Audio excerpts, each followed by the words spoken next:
Hi, I'm Rob Thomas.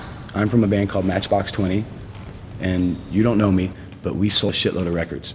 I didn't know anything about sports or cars, I always like to say. And so the only way I ever could hope to get laid was to play piano.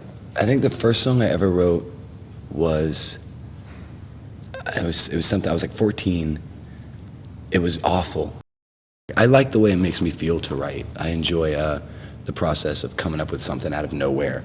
You know, I like the idea of the trip from having a song in my head and walking around the streets with it in my head to hearing it on a record and hearing all the parts done and then having it on the radio where other people get to hear it. You know, it's kind of it's a charge. It's a good release. I think also there's a catharticness about it.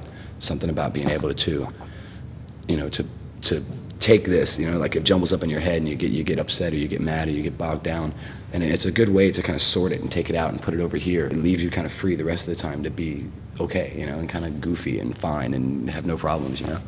There's this songwriter language that I've heard every songwriter use at some point where they're playing, you know, and they've got the idea in their head and they're singing along and they're just, don't know, why can't, don't you, and then maybe you'll keep coming back to, you don't know why, you know, you don't have any words yet, but these vowel sounds are coming out of your mouth, you know, little by little. I spend a lot of time with lyrics, I think, I mean, down to the and the ifs and the ors, you know, I mean, like for me, the lyric is everything.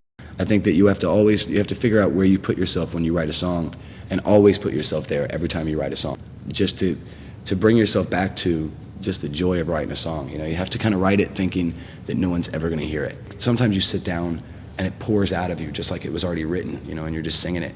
And then sometimes it just takes months and months and months to get it put the way you want it. I get inspired by my wife.